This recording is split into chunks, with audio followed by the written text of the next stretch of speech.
Bienvenidos y bienvenidas a Nuestra América en Palabras, entrevistas para comprender la guerra y construir la paz. Y hoy tenemos el gusto de estar aquí en la Embajada de la República Islámica de Irán en Caracas, Venezuela. Y aunque es la primera vez que tenemos al embajador en nuestro programa en formato audiovisual, es la segunda vez que lo entrevistamos, pues la primera entrevista formó parte de nuestro libro Nuestra América en Palabras, 10 entrevistas para comprender la guerra y construir la paz, que bueno, pueden encontrar en nuestra página web hueleazufre.com. Buenos días, embajador, muchísimas gracias por recibirnos aquí en esta embajada. Muy buenos días, María, es un placer de recibirme. Gracias. Y siempre es especial, estas fechas obviamente tienen un peso político específico.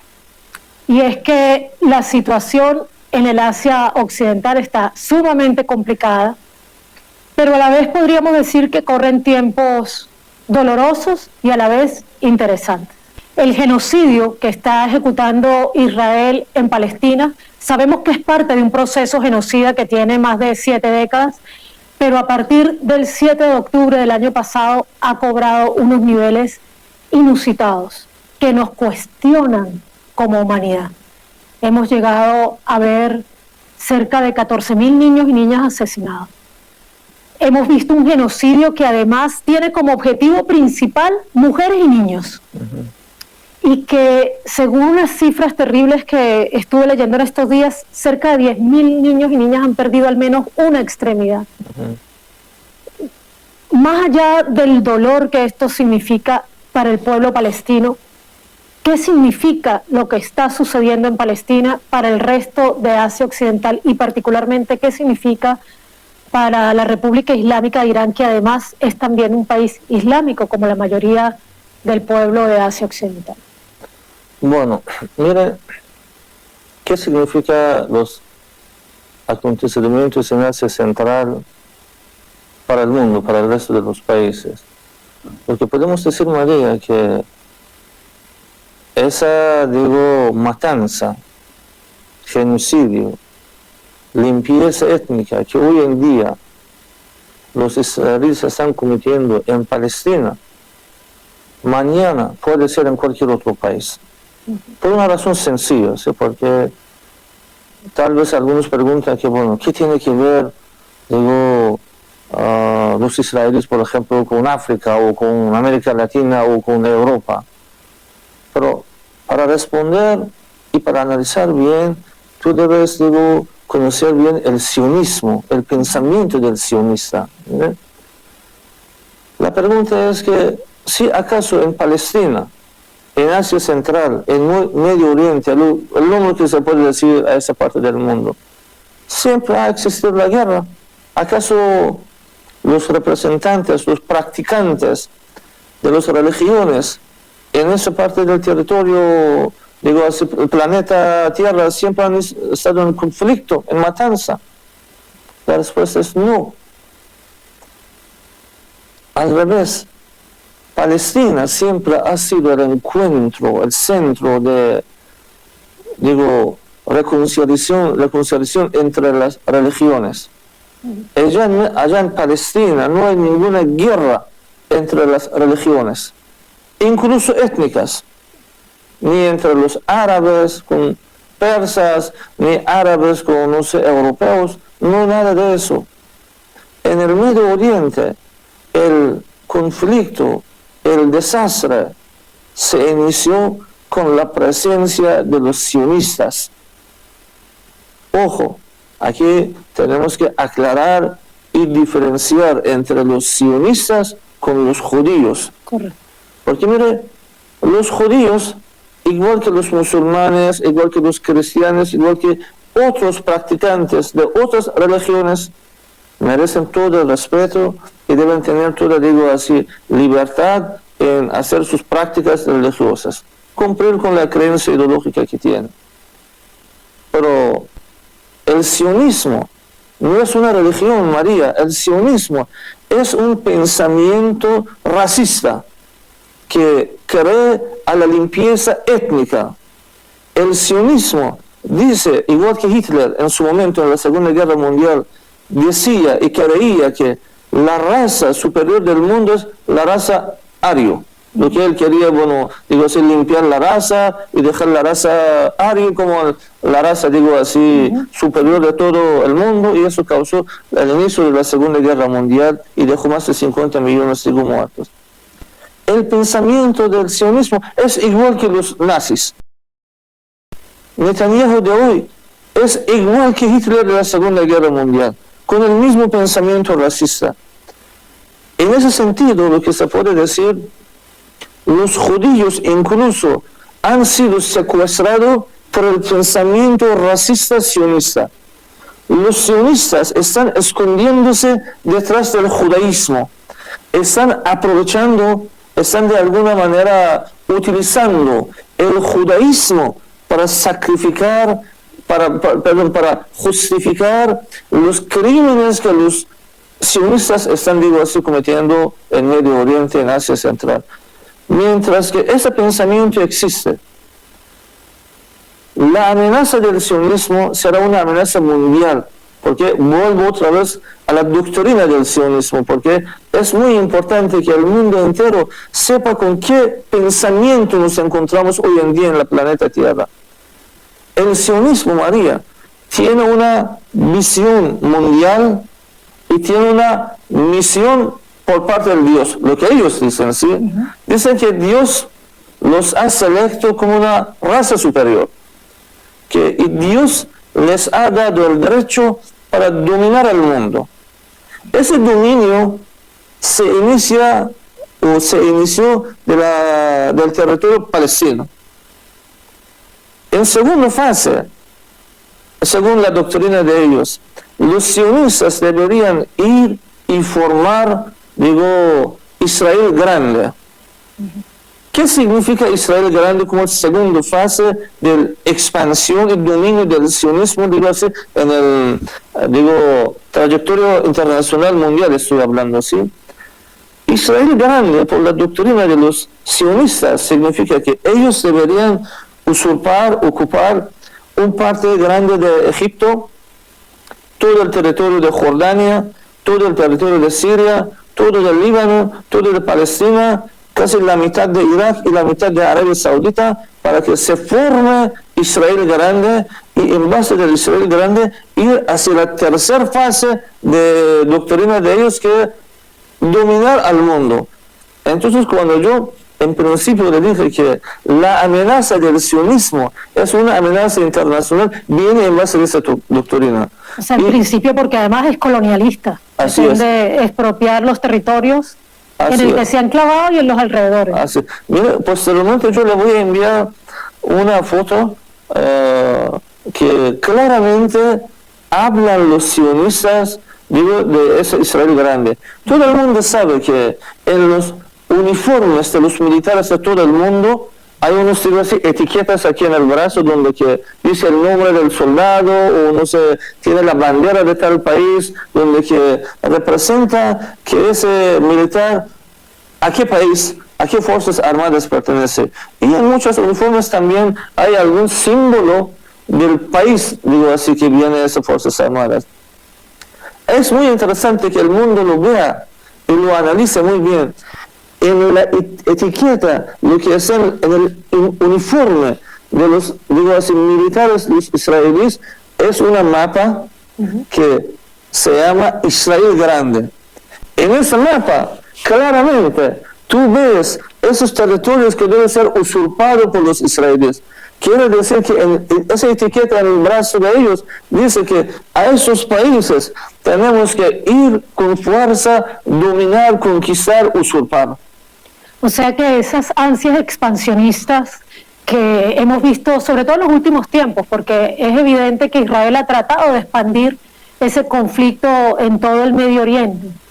¿Eso tiene que ver con la visión de expansión colonial que tienen, o es más bien un emplazamiento a la OTAN y a Estados Unidos para que se involucre de lleno en ese genocidio y les ayude a completar todo su plan en la región? Mire, la visión de las sionistas es expansión colonial, dominar al mundo. Es lógico que de forma solito no pueden lograr, digo, ese objetivo.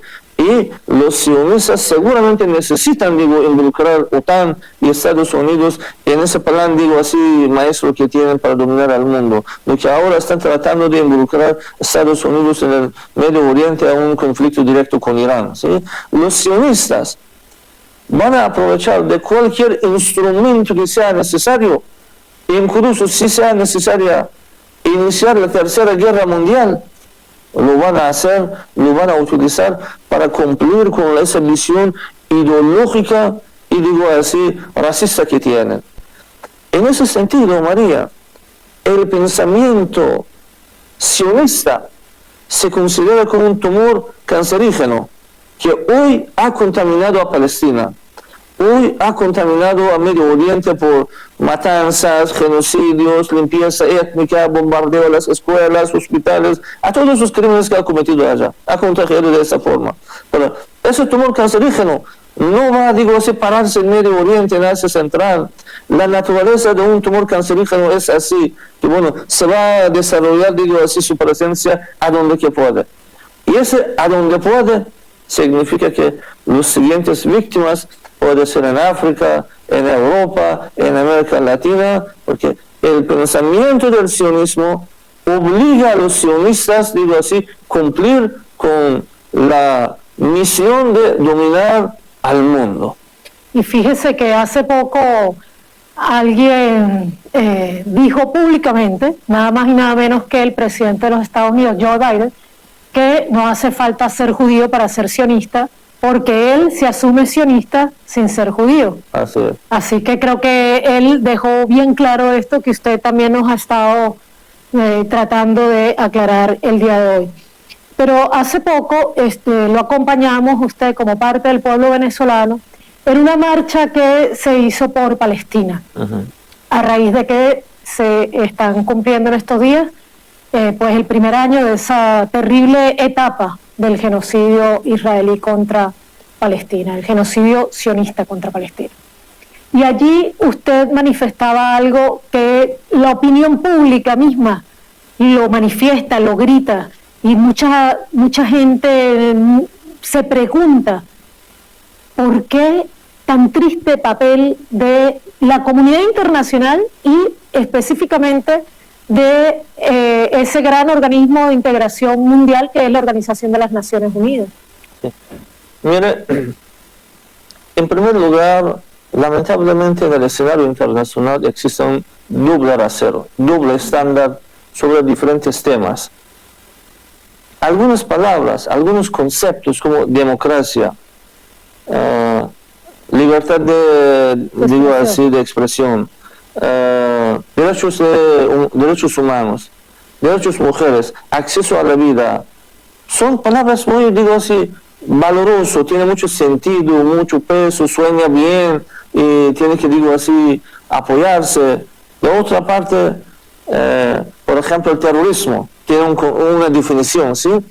Pero el problema es que la interpretación, la definición y la aplicación de esos conceptos, palabras sobre los países en desarrollo, los países revolucionarios, tiene otra interpretación, otra, digo así, figura.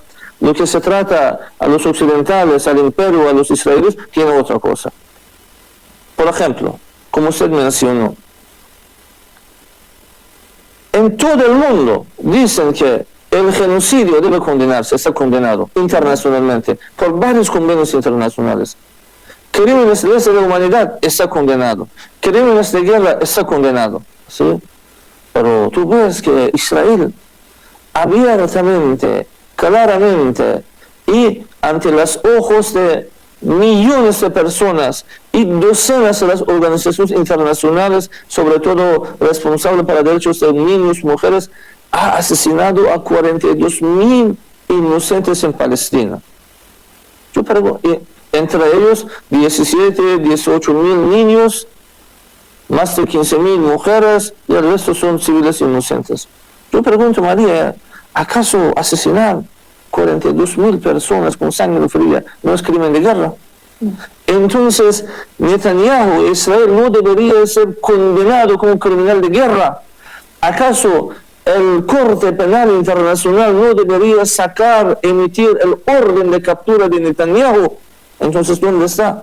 ¿Dónde está el orden de captura de Netanyahu? ¿Dónde está, digo así, la resolución del Consejo de Seguridad como el primer órgano responsable internacional para establecer la paz internacional? ¿Dónde está la resolución del Consejo de Seguridad condenando a Israel? ¿Dónde está la resolución del Consejo de Seguridad obligar a Israel para un cese de fuego en Palestina? No hay.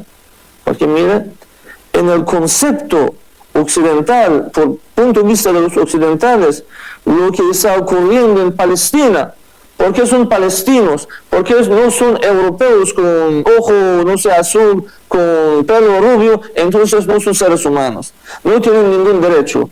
Bueno, asesina a Israel, a ellos no importa.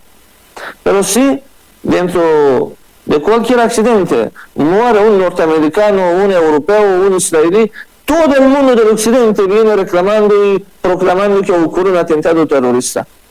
Es que viene el doble moral, doble estándar, que dice la matanza, genocidio, digo, limpieza étnica es bueno, en caso que sea sobre algunos otros pueblos, naciones que no me obedecen, que quieren ser libres. Pero si se trata a un ciudadano occidental, no debería pasar nada con él y debería actuarse con máximo respeto. Segunda razón es que es una realidad amarga que lamentablemente el pensamiento sionista tiene un monopolio muy fuerte sobre, primero, medios de comunicaciones importantes internacionales, donde que deberían transmitir la realidad a la opinión pública internacional, ¿sí?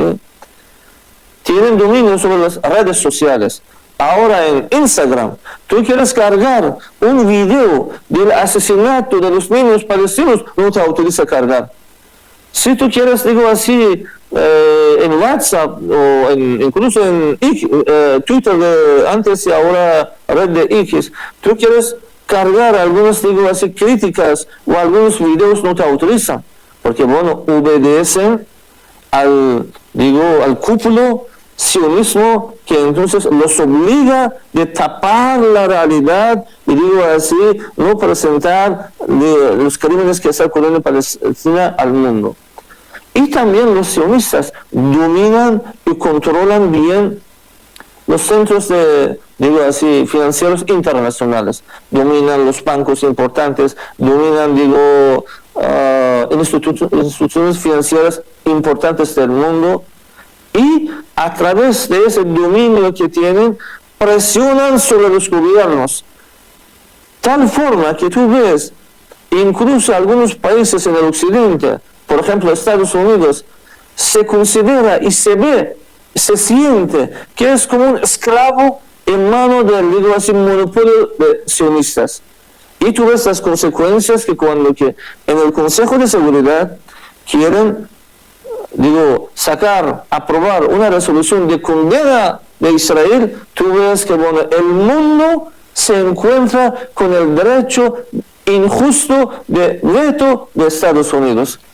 Y en ese sentido, embajador, entonces, ¿será necesario construir un nuevo derecho internacional que realmente se ajuste a las necesidades de los pueblos y no de las élites, que tradicionalmente pues son élites occidentales las que están dominando el mundo? ¿Será necesario refundar la Organización de Naciones Unidas? ¿Qué está proponiendo en ese sentido la República Islámica de Irán?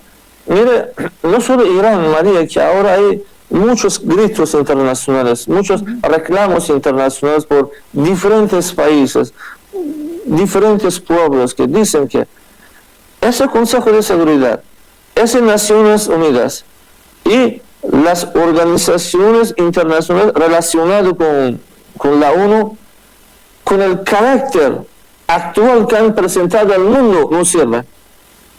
No pueden cumplir con lo que fue previsto para ellos. No pueden cumplir con lo que se aprobó en el momento de instalación de la ONU en 1945, ¿sí? Por eso es que tú ves una demanda fuerte de los países que la Carta de Naciones Unidas debe modificarse. El derecho de veto, que es un derecho injusto, debe eliminarse. Y establecer, digo, es un equilibrio en los escenarios internacionales, no de la forma actual, que tú ves un país como Estados Unidos bajo la presión del monopolio, digo, sionista, viene y obstaculiza y frena la decisión de 190 países del mundo cuando están votando la creación de un Estado independiente Palestina. Pero Estados Unidos viene y frena la decisión de la comunidad internacional. Es obvio que ese sistema ya no funciona más. Si hubiera funcionado ese sistema, no hubiera ocurrido tantas guerras en Medio Oriente. El mismo Estados Unidos no hubiera atacado a Irak sin permiso o autorización del Consejo de Seguridad, sin permiso de las Naciones Unidas. No hubiera atacado a Afganistán sin permiso de Naciones Unidas. Pero lamentablemente todos esos crímenes, todos esos, digo así, ataques ilegales ha ocurrido por parte del Occidente, sobre todo Estados Unidos, en la ausencia de eficiencia de la ONU, en la ausencia de una organización internacional competente, activo y serio.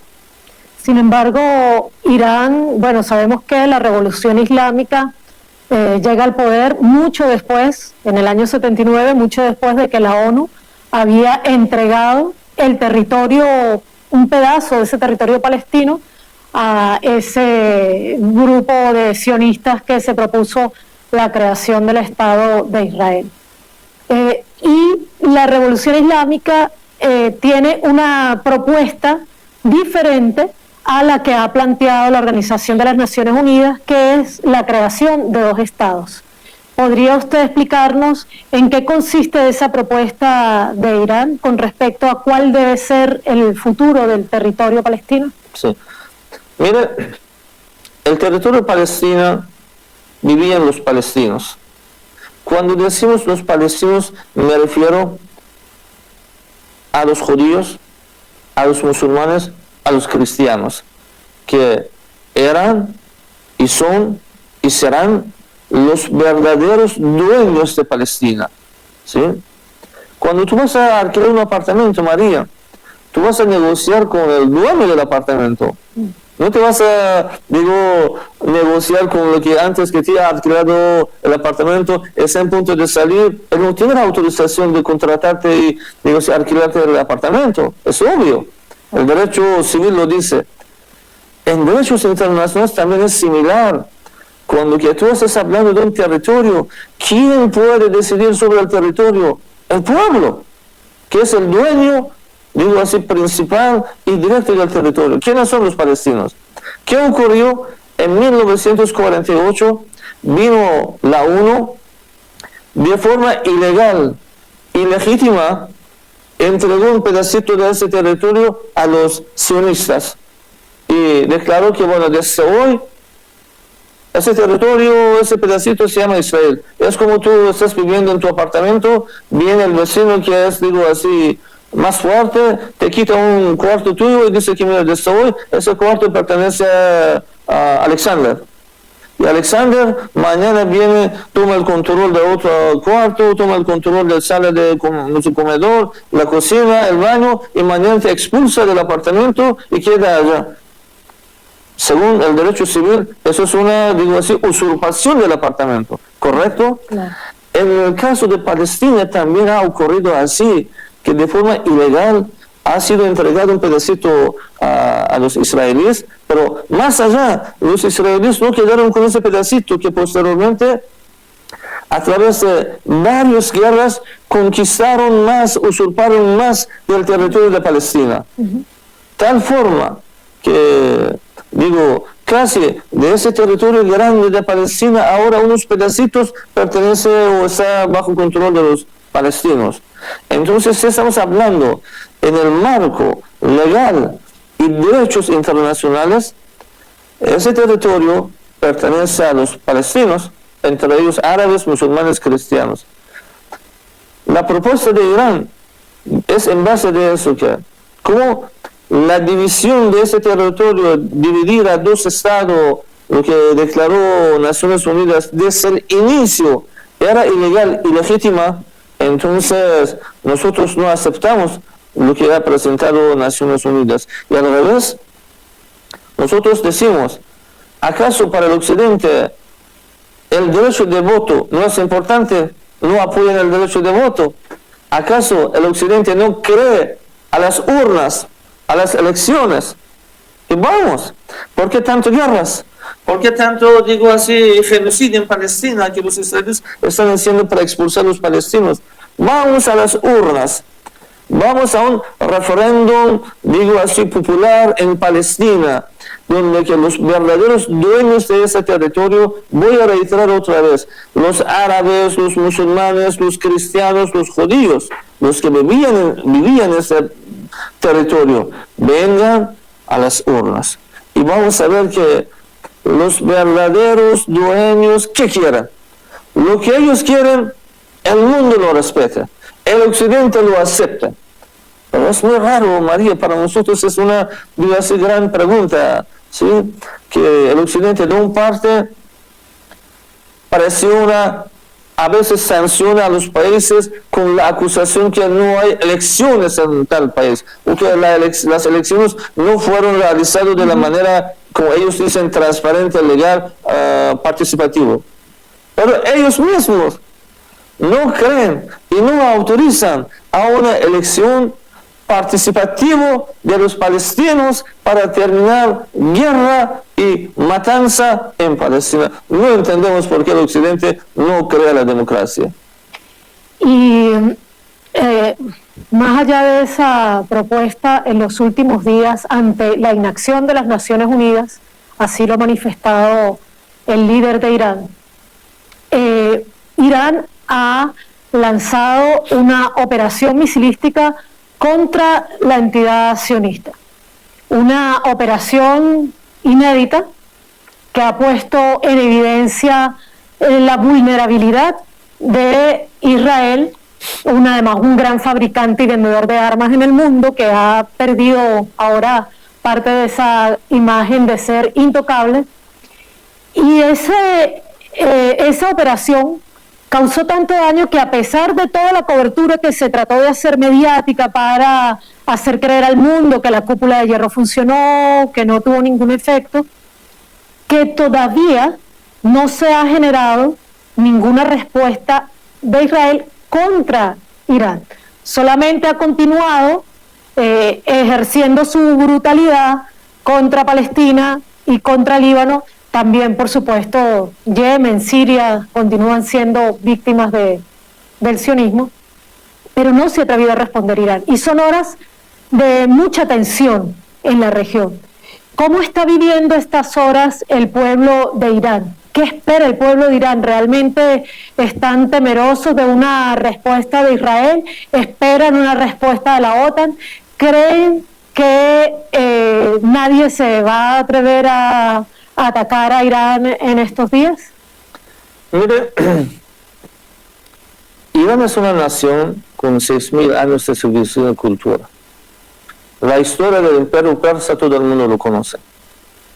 Nosotros con orgullo hablamos de nuestra civilización y hemos tenido un impacto notable, destacable en el desarrollo humano en el transcurso de los siglos y siglos. Pero Irán ha demostrado, María, en los últimos siglos, que ha sido un amante de la paz. Ha luchado por la paz y ha apuesto por la paz. Tal forma, como las cifras hablan, ¿sí? Irán en los últimos 300 años pasados no ha iniciado ninguna guerra con vecino. No ha atacado a ningún país vecino. Siempre ha guardado y ha manifestado y ha presentado una política de paz, de buena vecindad con los vecinos. Eso no significa que Irán no ha tenido guerras, sí. Y Irán fue atacado por los vecinos. Y saliendo a la defensa legítima que es el derecho de cualquier pueblo. Sobre todo, por ejemplo, últimamente, después de la Revolución Islámica iraní, cuando que Irak nos atacó en 1980 con el apoyo del Occidente, Estados Unidos, y duró la guerra hasta 88. Pero era una guerra defensiva. Y todo el mundo lo sabe muy bien, que defender de la patria, de tu nación, es un derecho establecido, digo así, internacional, ¿sí? En el caso de Israel que usted mencionó, bueno, Israel ha asesinado a nuestros científicos nucleares. Israel, a través del envío de los mercenarios, grupos terroristas, ha hecho muchos atentados terroristas en Irán, asesinando a los inocentes. Israel ha atacado a nuestras instalaciones nucleares. Israel ha atacado a nuestra embajada en Siria, violando el convenio de Viena sobre la inmunidad de las embajadas. Israel ha atacado al invitado oficial del gobierno de Irán, que era el hermano Ismail Haniyeh. En el 10 de agosto lo asesinó en el Irán, que había venido para asistir a un acto solemne como la toma de posición del nuevo presidente iraní. Israel, otra vez volviendo en Asamblea General de Naciones Unidas hace 2 semanas que Netanyahu estaba por allá, amenazando otra vez a Irán que nos va a atacar otra vez. Voy a reiterar otra vez, Irán apuesta por la paz, lucha por la paz, ha hecho mucho sacrificio por la paz, ha demostrado la tolerancia, la paciencia por la paz, pero, ojo, esa tolerancia y paciencia no es infinito, que algún día se termina, algún día viene el momento de dar la respuesta defensiva legítima para que el enemigo sepa que tu paciencia no es de tu debilidad. Tu paciencia viene porque estás comprometido a paz, quieres resolver las cosas en diálogo, vías, digo así, pacíficos, que en este caso, por ejemplo, el último ataque a Israel sobre Irán era por vía del Consejo de Seguridad y Naciones Unidas, que Irán se fue reclamando, pidiendo que por favor condenen a Israel, que sancionen a Israel, que apliquen alguna, digo así, acción sobre Israel. Pero como expliqué, el Consejo de Seguridad está secuestrado por el derecho de veto de Estados Unidos y sus cómplices allá, Gran Bretaña y Francia. Y Naciones Unidas es incapaz de poder, digo así, obligar a Netanyahu y a los israelíes para que, bueno, establezcan el cese de fuego. Entonces, como la única opción que para un pueblo digno, soberano, con 6.000 años de orgullo, honor, civilización queda, es la defensa legítima. Y es lo que usted mencionó, que el 1 de octubre Irán de forma contundente dio la respuesta a los israelíes y, como todo el mundo pudo ver, esos misiles iraníes, que yo he dicho y voy a repetir, que cada misil se disparó, se lanzó en la representación de los niños inocentes palestinos martirizados por los israelíes. Cada misil iraní y eran los gritos de los madres palestinos que fueron martirizados o los madres que estaban llorando por la pérdida de sus niños. La respuesta defensiva contundente de Irán era en la representación de los pueblos oprimidos, era en la representación de la comunidad internacional en contra de esos sionistas terroristas. Y se cayó y se impactó los misiles, los objetivos militares. Ojo, aquí voy a aclarar otra cosa. La cultura de nosotros, la cultura de hermanos venezolanos, la cultura de muchos otros países es en base de los principios humanos, principios morales, derechos internacionales, respeto a la vida de los inocentes civiles. ¿Tú ves la diferencia? A pesar que la respuesta de Irán era contundente, defensiva, pero Irán solo impactó las bases militares de los israelíes, los centros de inteligencia militar de ellos y también los centros de Mossad, donde que ellos planifican los atentados terroristas contra Irán. Y al cambio tú ves que los israelíes cada día están bombardeando en Palestina, zonas residenciales, asesinando a los niños, bombardeando los hospitales, bombardeando escuelas, iglesias, mezquitas. Bueno, no han dejado ningún, convenio internacional que no hayan violado. Aquí viene la diferencia, que nosotros solo apuntamos sobre objetivos militares donde quemaría. Por punto de vista de los israelíes era muy importante porque la capacidad militar de ellos estaba acumulada allá y tenían el doble, triple capa, de protección ante ello. En la respuesta defensiva de Irán, Irán no solo ganó en la guerra de las voluntades, porque Irán demostró la voluntad que sí, he dicho que voy a dar la respuesta, lo voy a cumplir. Si me hagan 1000 amenazas, pero voy a cumplir. Irán también ganó en el campo tecnológico. Los israelíes y los occidentales están vendiendo más su tecnología a través de propaganda y las películas Hollywood que en la práctica, que en la realidad.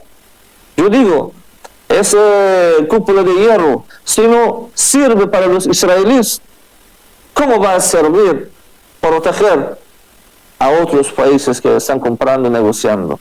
Y aquí viene la consecuencia. Algunos países que creían ese show mediático del occidente y los israelíes, que el sistema de ellos es intocable, invencible, ya han parado las conversaciones. Dicen, ¿por qué ir gastar miles, millones de dólares comprando unas chatarras que solo por propaganda en una computadora funciona, pero en la práctica, en el momento del uso real, en la hora de uso real, no funciona? Y entonces el pueblo de Irán está en este momento tranquilo, está preocupado. ¿Cómo se encuentra ante la posibilidad de una respuesta occidental?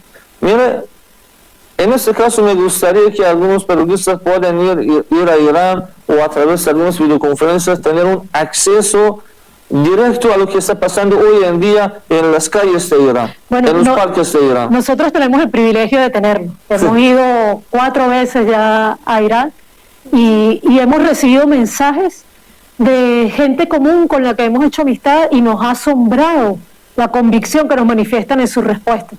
Una chica que ha sido mi traductora, que tiene apenas 21 años, me dijo que no tenía ningún miedo de ninguna respuesta y que su sangre era lo suficientemente fuerte. Así es.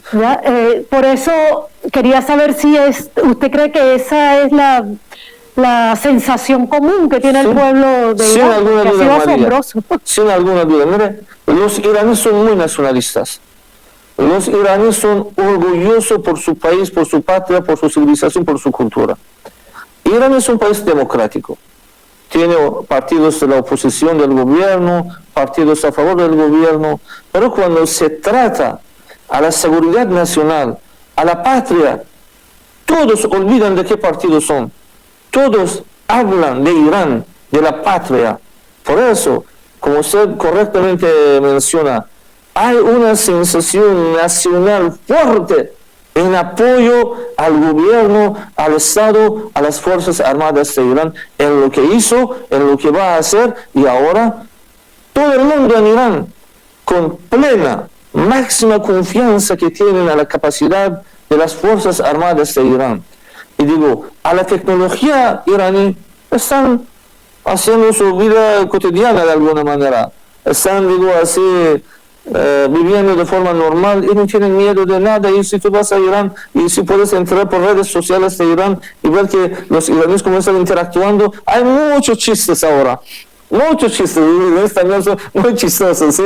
Sí, tienen muy buen sentido del humor en Irán, es verdad. Así es, que están haciendo, chistes, sobre por qué no ha ocurrido, por qué va a ocurrir. Así es la sensación de los iraníes.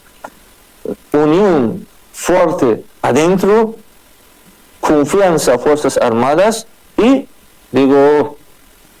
atento a un enemigo que ha demostrado que no respeta ninguna línea roja, no respeta ningún principio humano digo así, ni moral. Sobre la OTAN que usted mencionó, mire, Irán no está detrás de la guerra. La guerra no es buena. Nosotros hemos tenido la experiencia de 8 años de la guerra impuesta Irak contra nosotros. Nos hemos sentido, nos hemos visto los daños humanos, económicos de una guerra para un país. La guerra no es buena para nadie. Pero para no tener la guerra tienes que estar listo para la guerra, para defender. Si no, en ese mundo tan injusto, el enemigo te viene a atacar. Lo decía el comandante Chávez, a quien usted conoció, y de quien además dijo muy hermosas palabras en la entrevista que tenemos en nuestro libro. El comandante Chávez siempre decía, esta es una revolución pacífica, pero armada. Así es. Más o menos de ese modo se puede definir también la revolución islámica, supongo. Sí, también hay otra frase similar que dice, si quieres paz, prepárate para la guerra. Mire, de parte de OTAN y Estados Unidos, que son los primeros cómplices de Israel, han declarado oficialmente que ellos no tienen ninguna intención para involucrar en un conflicto directo con Irán. No están apostando por la guerra, porque saben que eso sería una pérdida para las dos partes. Irán también ha declarado que no está detrás de la guerra, no va a iniciar, digo así, un ataque contra de alguien. Si algún día ocurra algo, sin alguna duda será la respuesta defensiva de Irán al ataque que le hagan. Entonces, por menos por parte de Irán y por parte de OTAN y Estados Unidos, no hay la intención de una escalada, digo así, tensión en Medio Oriente. Pero, ojo, en Asia Central, Medio Oriente, nos encontramos con un criminal de guerra, Benjamin Netanyahu, que ahora está apostando para salvar su propia vida política en Israel, porque él políticamente se ha acabado en Israel. Si mañana se establezca un cese de fuego, primera víctima, primero que digo así, tiene que salir del poder, será Netanyahu. Eso dicen los israelíes, eso no es que nosotros digamos, ¿sí? Eso dicen diferentes autoridades parlamentarias israelíes, que bueno, él tiene que ir al tribunal a rendir la cuenta por lo que ha hecho en Israel, lo que ha hecho en Palestina. Entonces, Netanyahu, para salvar su vida política personal, necesita la continuación de la guerra. Necesita empeorar la situación, necesita involucrar los gringos OTAN al conflicto para poder salvar su propia vida política. Que por casualidad hoy estaba viendo un video de una reunión del Parlamento israelí, donde que Benjamin Netanyahu fue convocado por partidos de la oposición allá y debería responder a las críticas de ellos, que incluso todos los partidos allá estaban criticando a Netanyahu, que tú estás continuando la guerra, colocando a los israelíes en peor situación solo por tus fines políticos personales, para salvar tu vida política personal. Y tú eres un traidor, digo, hacia Israel, lo que dicen en Israel. Entonces, bueno, usted me ha dicho tantas cosas que yo podría estar aquí conversando 2 horas más, pero como sé que su tiempo pues es limitado, quiero hacerle 2 preguntas. Una un poco más compleja. Con todo lo que usted nos ha comentado ahora, podemos decir que el escenario en Medio Oriente es un escenario muy complejo, un sionismo desatado, atacando con toda su brutalidad al territorio palestino, atacando al Líbano, pero también atacando a Siria, atacando a Irán. Una OTAN que está ahí atacando permanentemente también a Yemen por el control de la ruta marítima. Una OTAN también involucrada en la defensa de los intereses sionistas, porque es innegable que ha estado ahí financiando y sosteniendo, incluso participando militarmente en todas esas operaciones, sobre todo en Siria, pero también le ha dado armas para el genocidio en Palestina, ha tratado y ha logrado interceptar algunos misiles también que han ido contra el territorio ocupado por la entidad sionista. Vemos unos países árabes, algunos que ni siquiera sus gobiernos han asumido verbalmente la sanción moral a Israel, mucho menos han hecho algo más allá. Los pueblos árabes sí, pero los gobiernos de distinto tipo que hay en la región pues son otra cosa. vemos una tensión militar entre Irán e Israel, pero por otro lado, viendo la otra cara de la moneda, vemos, más allá de la figura de Netanyahu, vemos a un Estado colonial enclavado ahí que tiene un gran poder militar, no invulnerable, pero grande, que no ha podido derrotar a la resistencia palestina, que no ha podido ni siquiera recuperar a las personas que están en poder de la resistencia palestina, que cada vez más tiene debilitada su imagen internacional, porque a pesar de toda la maquinaria de la industria cultural que usted mencionó, hoy día la imagen de Israel ha caído francamente en el mundo, que económicamente está en una crisis también a la que lo ha llevado este año de guerra, que incluso, bueno, de guerra y de genocidio, que incluso académicamente ha perdido espacios en el mundo, y en suma vemos que también, además, en medio del dolor, la guerra y la masacre, entre el 7 de octubre del año pasado y el 7 de octubre de este año, han nacido en territorio palestino, y me cuesta decirlo, 60.000 bebés, 60.000 niños y niñas palestinas han llegado al mundo en este año. Pareciera un símbolo de esperanza. ¿Hay esperanza real para Palestina o tenemos que seguir contemplando su exterminio? ¿Qué espera usted que suceda en los próximos años, no a largo plazo, sino a corto y mediano plazo en toda esa región? Sí, es totalmente correcto que hay una esperanza allá.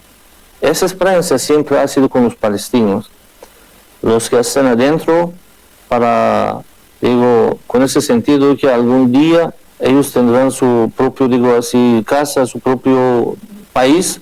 Los que están afuera han sido expulsados en las décadas, años pasados, tienen la esperanza, incluso la llave. La llave de su casa todavía tienen, que volverán a su país algún día, ¿sí? En otra parte de su palabra usted mencionó por qué Israel está asesinando tanto a los niños y a las mujeres. Porque miren, un niño en una familia es la esperanza al futuro. Los niños son que garantizan el desarrollo de la siguiente generación, garantizan la existencia de una nación, garantizan el desarrollo de un pueblo. Y las mujeres son son los madres, sin madres las generaciones no vienen. Entonces, esos dos han sido principal objetivo de los israelíes en los bombardeos que están haciendo para no solo matar físicamente a los palestinos, sino matar la esperanza de los palestinos. Pero Dios siempre está con los pueblos. Dios siempre está con la justicia. Dios siempre está con la parte buena de la historia. Y tú ves que sí, han asesinado casi 17.000 niños inocentes. Ha sido nacido allá en Palestina, como usted menciona, 60.000 bebés bajo el bombardeo, en una situación que no hay acceso a salud, no hay acceso a los hospitales, no hay acceso a la comida, ni agua, ni hay techo, Más de 80 de las viviendas de los palestinos están destruidos. ¿Dónde fueron nacidos esos bebés? ¿En qué hospital? ¿En qué clínica? A un montón de las dificultades. En una situación normal, en un país occidental, tal vez no hubiera ocurrido, tanto nacimiento de los bebés. Pero allá en la Palestina, Dios está con los palestinos. Y Dios los está, cuidando, Dios los está apoyando, y Dios los ayudará que tengan esa victoria que hace 76 años tienen la esperanza, y esa esperanza no va a morir. Mientras que hay un palestino, mientras que hay un bebé palestino, la esperanza en nombre de Palestina sigue vivo. Para terminar, embajador, Es que fueron muy hermosas sus últimas palabras, y para nosotros y nosotras para este equipo, realmente el tema palestino es un tema que tenemos clavado en el corazón. Creemos que Palestina es la bandera de la dignidad humana en este momento. Pero para terminar, quería preguntarle, porque usted es embajador de Irán en un país latinoamericano, que además un país que conoce muy bien. Como usted mencionó, el sionismo no solo es un peligro para el Asia. El sionismo, además de ejercer una gran presión dentro de los Estados Unidos, de hecho hay un libro clásico de la política que se llama El lobby israelí, escrito por hombres que defienden el sionismo, pero que les molesta el alto nivel de injerencia que tiene el lobby israelí dentro de la política exterior estadounidense. Pero también el sionismo ha sido parte activa del conflicto político, social y armado que vive Colombia. Y también el sionismo ha sido responsable de buena parte de los ataques contra la revolución bolivariana, porque probablemente usted estaba aquí cuando el comandante Chávez rompió relaciones con Israel en el año 2009. Y además Venezuela tiene dentro de su oposición una organización política que tiene un convenio público firmado con el partido Likud de Israel para asesorarle incluso en materia de seguridad, y esa organización política que dirige María Corina Machado ha estado involucrada en actos violentos contra el pueblo venezolano, contra la paz y la tranquilidad del pueblo venezolano. Con esa comprensión y sobre todo con la inmensa carga de solidaridad que caracteriza la revolución bolivariana, pero que también caracteriza a otros pueblos de nuestra América, varios gobiernos del continente se han manifestado firmemente contra el genocidio en Palestina.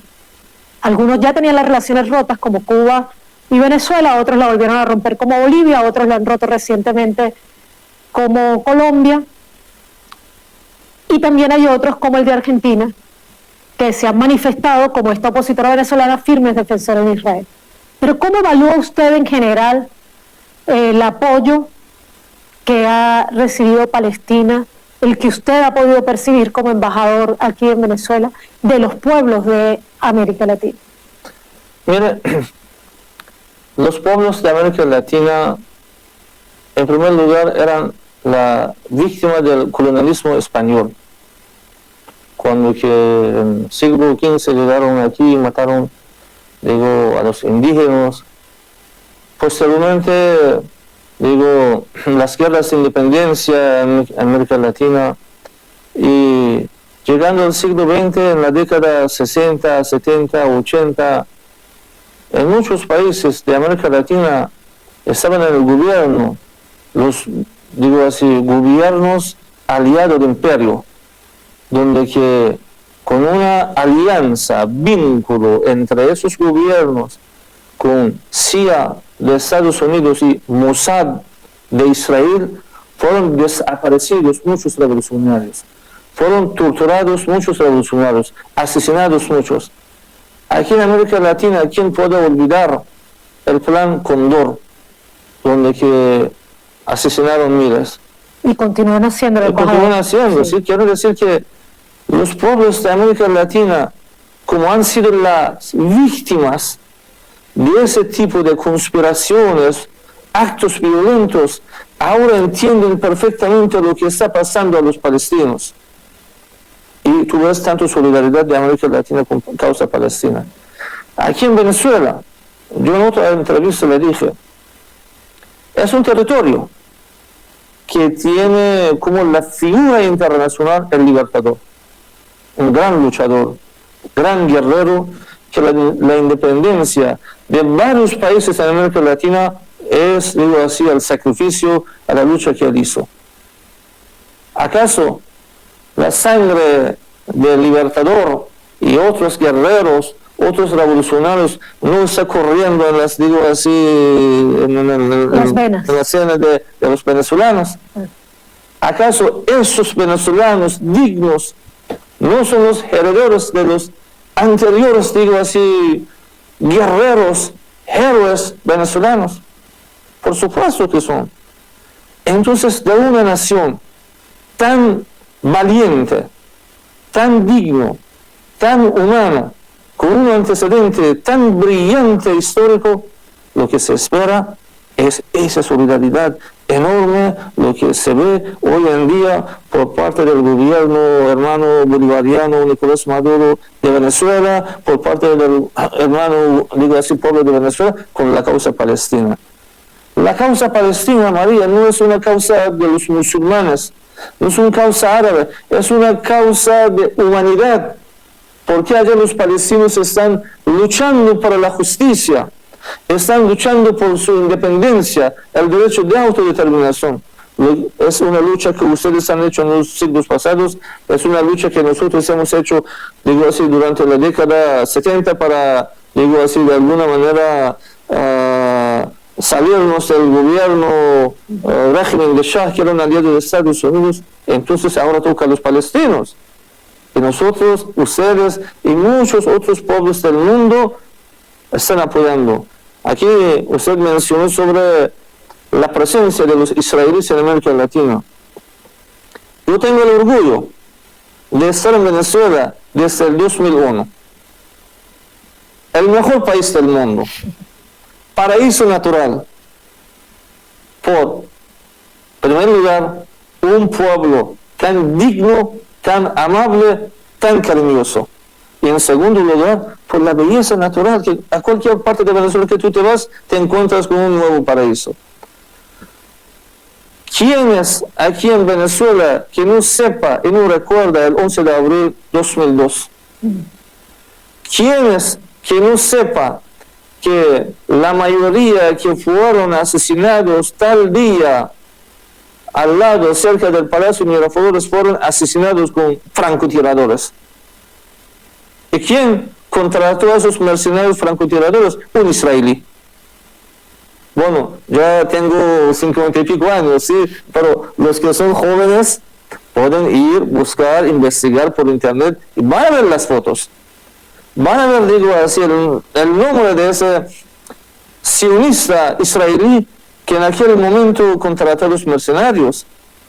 Así son los sionistas. Por eso digo que el sionismo es un tumor cancerígeno que puede contaminar a todo el planeta Tierra.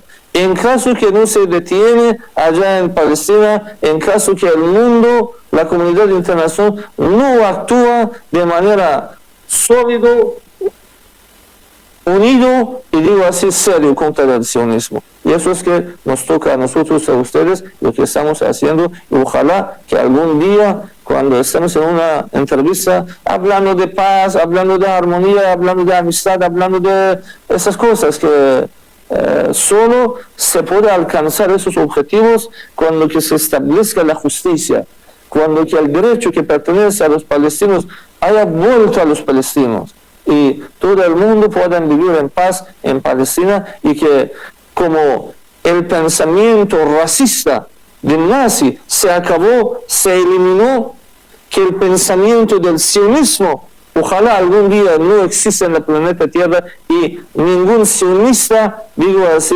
puede, digo así, hablar de estos planes de expansión que tienen, y todo el mundo, digo, quede y vive en paz, en tranquilidad y en amistad con el resto del mundo. Inshallah.